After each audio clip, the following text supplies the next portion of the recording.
Now I'll request Mr. Nasir Ali Shah Bukhari Saab to share his experiences of doing business in China, bringing investments from China. Some of you might know, and then he's probably the single biggest authority and institution for bringing foreign investment from China to Pakistan. Um, we use Zong mobile phone in Pakistan. China Mobile's entry in Pakistan was done by KSB. Beijing University has a department on Pakistan studies where they teach Urdu. And many students learn Urdu over there. Many Chinese learn Urdu over there. That department was sponsored by KSB and by Mr. Bukhari. So he has old associations going back 20, 30 years with people in Chinese government, in business, in academia, in think tank. So his association from Pakistan in terms of bringing trade and investment from China predates CPEC. And and recently, in the last trip of the Prime Minister, KSB has signed a partnership with the Chinese company on agriculture. So we would love to hear what KSB is doing now. And also, the biggest music label in Pakistan, Freebird Music, is a Chinese investment by Dragonstone, which so I most you guys might not be familiar with Freebird, but all the music, Pakistani music, you would be hearing, especially all the young artists, whether it's Daniel Zafar or Hassan, or I even don't know who they are, but supposedly they're very famous in Pakistan. They're all signed up by Freebird, which is a Chinese investment facilitated by K Trade, and who are our partner. So with that, Mr. Bukhari, would love to hear from you in terms of your experiences of doing business with China and suggestions for how can Pakistan improve the business relationship with China. And after that, we have a cake as well to cut to celebrate 75 years of People's Republic of China, and we will be grateful if you can also cut that. Thank you. Thank you to all the participants today. The mic is not clear, so sorry, because would be great if you can. Very good. So I first of all want to thank all the participants today and also all those successful companies who have signed their MOUs in China and success stories which we have learned. All of them are certainly very inspiring. I went to China first time on my way to Tokyo. There used to be a flight of PIA which used to go to Beijing, and then from there to Tokyo, from Islamabad. So I started going to Japan in 1978. October 1978 was my first visit to Japan. So on the way from one time I decided why should I not stop over in Beijing because I used to take this flight from the route from Karachi to Bangkok and all the way. So one fine morning at 7 o'clock, PIA arrives at Beijing. There was a very small airport building, one round big room, and it took about 20 minutes to reach that hall, and that was that. And after that, there was just migration tests, which was 10 or 15 tests were there, and in another 20 minutes, you were actually on your way to the city, and the airport was not too far away from the base. This was in 1982. The arrival on airport was as you go out, very hard to see cars. After a couple of minutes, you would see somewhat another farm, no buildings. As you reach into the city, it has got some grandeur buildings, but the streets were filled by bicycles. And you could not differentiate who is the man and who is the woman, because everybody was in the same uniform. And I stayed at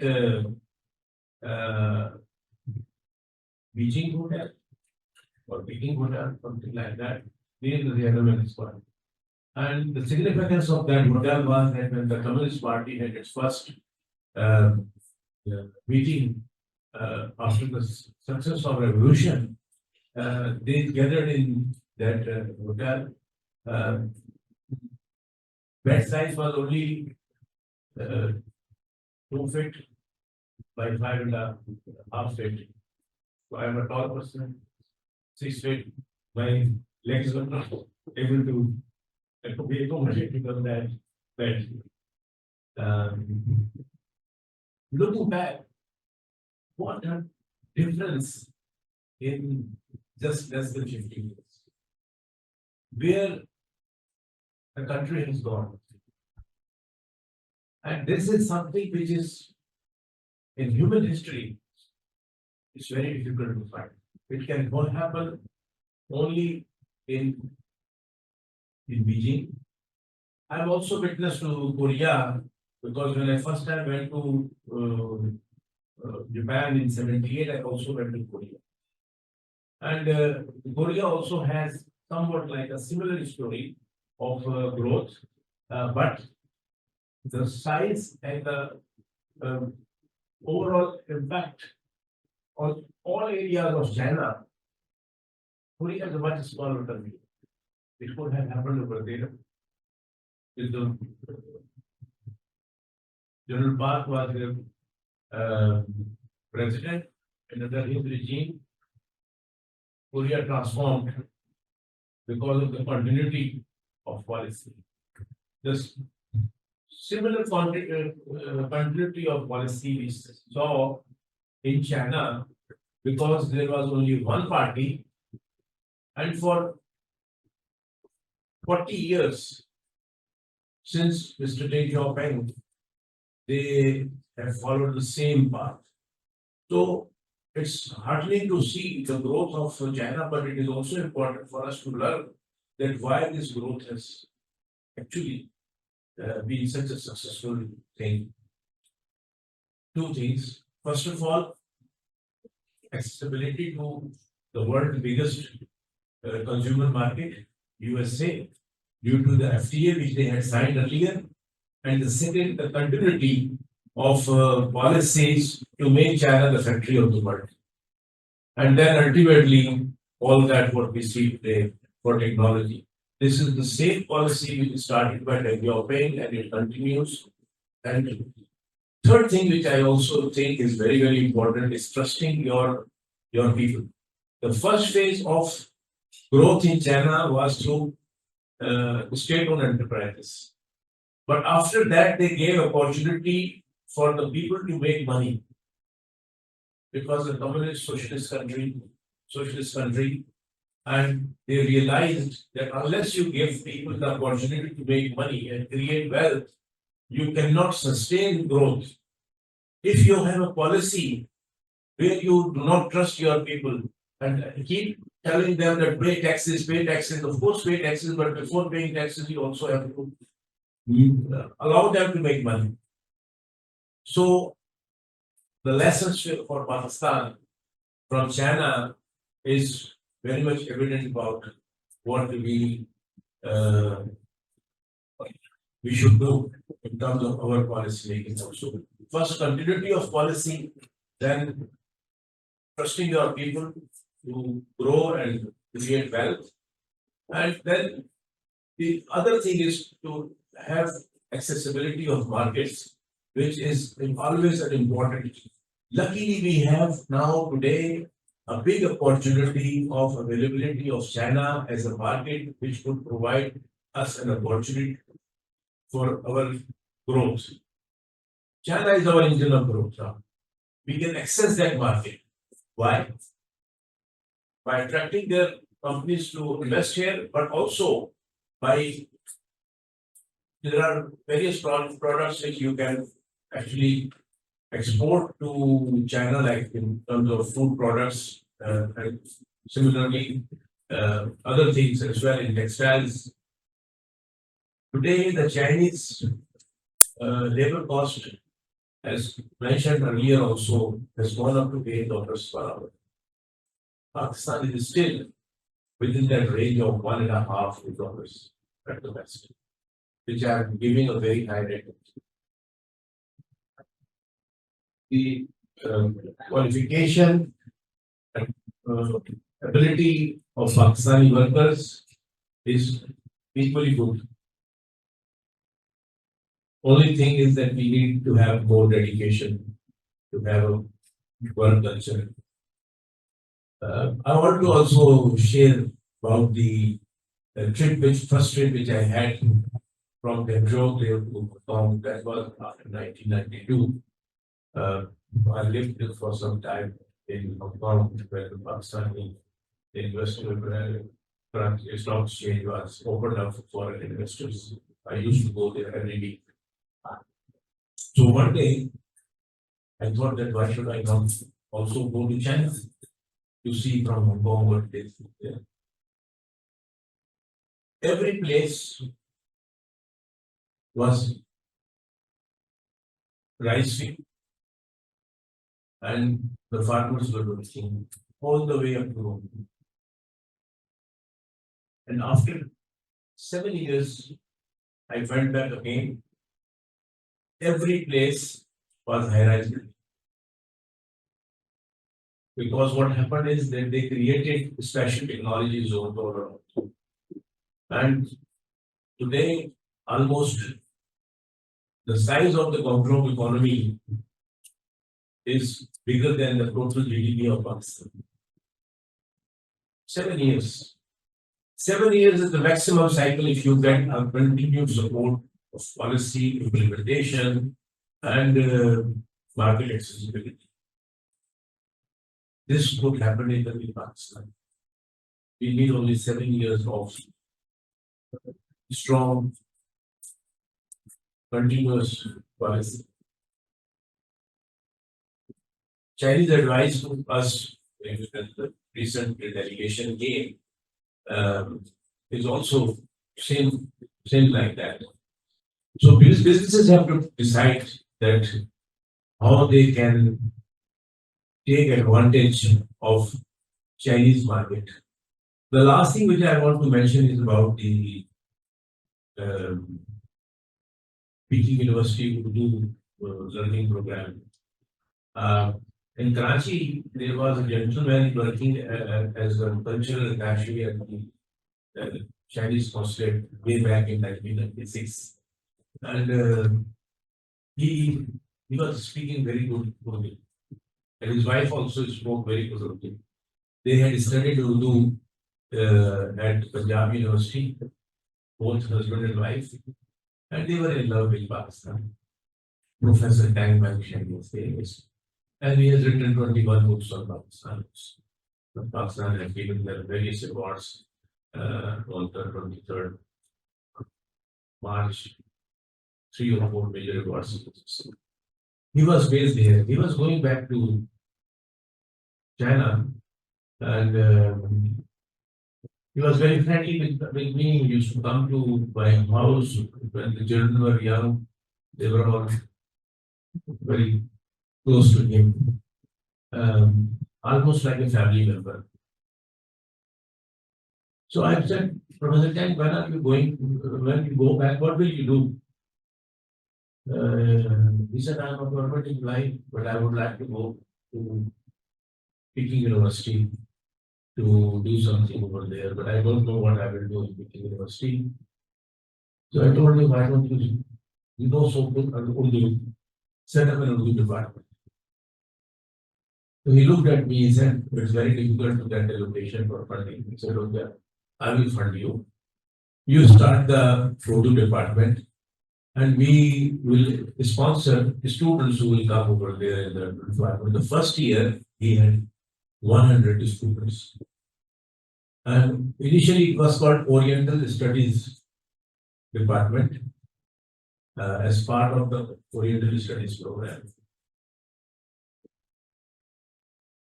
In 2006, when we had the Zong deal, and Prime Minister of that time, he accompanied us for the final signing ceremony. And at that time, I told him that we have a Urdu department here, and the Chinese students, more than 1,000 Chinese students have actually studied Urdu. and they are now available to work in Pakistan also and anywhere else, especially India is a bigger market. In India as well, they can become useful. So he immediately thought about Shaukat Aziz Shah. Thanks to him, he said, why don't we adopt the Pakistan embassy adopts it and we call it Pakistan Center. So that is how the first Pakistan Center in China came up in 2006. So we at KSB continued to support that program until 2014, till the time the university totally took over that program. More than 2,500 students by that time had already learned Urdu. It was amazing. I used to go to attend their Mushaira. Urdu Mushaira in university. So anybody imagine thinking about it, that they were Urdu Shairs, Urdu Shair, and they have printed books now. So in 30 years, almost 20 or 30 years, Urdu was taught earlier also in Chinese university, but not like at this level. And luckily now, I have contacts with many of those students now on a person-to-person basis. And certainly the contribution which Professor Tang has made in terms of his far-sightedness, asking me that this is what he wanted to do, and God gave me the opportunity also to be part of it. It does not go into, it has never been told on government level or any other place. But personally, inside me, I'm very, very happy and satisfied that this is how we have made a small impact on the understanding each other. Because the key for business is understanding. If there are business people who can communicate and understand in the same language, it is much easier. So there are many of them who became part of the government, who have become, who came to Pakistan, engineers for Huawei. In Zong, they are working here in Pakistan and they are speaking Urdu. It's very easy then to understand each other. So English is not what is Chinese are good at. For us also, English is not very good as compared to our thought. But if they can speak Urdu, we speak Urdu, it's much easier to communicate. So I hope that Pakistan Center now continues and prosper well, because recently I heard again that they have problems of funding because Pakistan embassy again has withdrawn the incentives which were provided because of the financial constraint.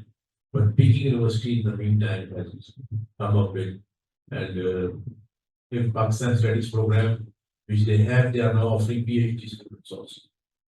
There are 7 PhDs who are doing PhD in Urdu language at the Pakistan Center today. So this is a good sign. So we started with a small little plant, a plantlet. Today it's a grown tree. So, but there is a misconception about among many people that Pakistan relationship is only 75 years old with China. No, it is not true.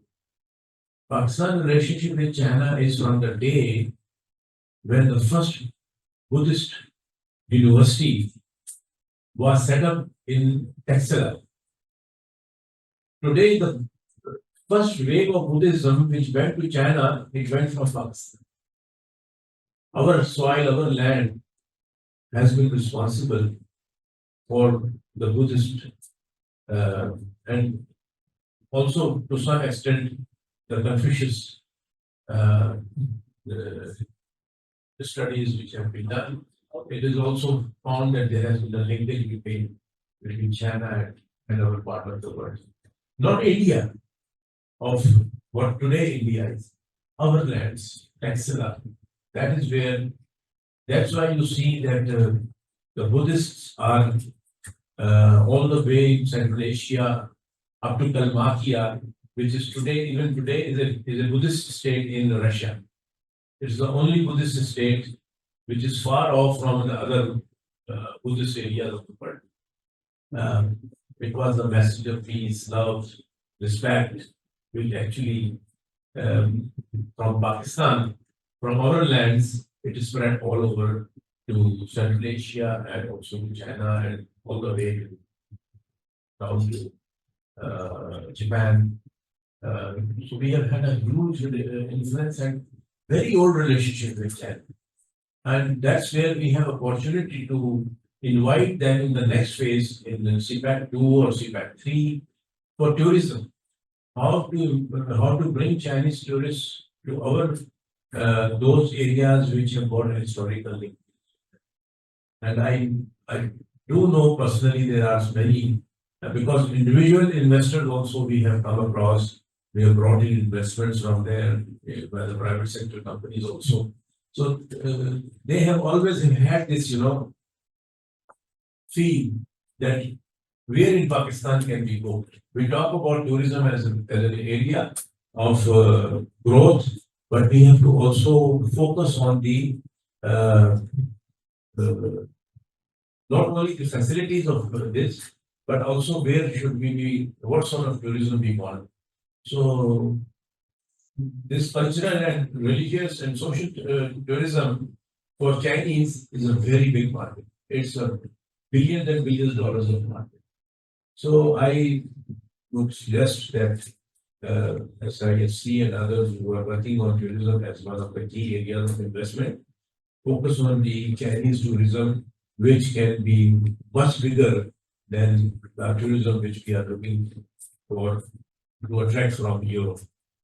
And that's possible by creating a special corridor by air from China, and also by having specialized hotels only for the Chinese, like a Chinese resort, because they can come for a week, stay in the resort, go to all those sites, fly back, the next group comes, as it happens in many places, in the world, where there is resorts-based tourism. You don't have to intermingle them with the whole country. Just focus on their own traditional sites, which could be of great interest to them. So once again, I wish great success for the companies who have signed these MOUs. It's a great way forward, and I can see many of the billion-dollar companies coming out of this effort, especially in the technology, the mobile phone area. The next would be next levels of technology companies. Like Systems Limited, it has major exports to Middle East and Europe and America. For them also, this is and companies similar like System Engineering, there will be great opportunities for expanding into China, because today the global hub for technology is not China, especially with the quantum computer and quantum developments, AI. No doubt, there is no doubt. Today, there is only one world leader, and it is China. And it will surpass very fast. For us, it's an opportunity to get into the next level of our technological joint venture and MOU with China in that field. And that's especially the Tsinghua University. They have developed some great new technologies which have left even Stanford behind. So, best of luck to CPEC-2. Also, I know there are participants on Zoom from China as well here today. This is the same message for them, that we need to concentrate and get this message out on both sides, here and in China also, because the lacking is, what I always sometimes feel is, there are so many things which are happening. After this generation of China, it would be a very different generation. Here also, this would be a very different generation. There has been a lot done by both countries for each other. So it's time now to take it to the next generation. And that is possible only by disseminating the right information, proper information, and that will be the way forward. So once again, thanks to all the participants. Thank you for this message, and thank you for all the participants for joining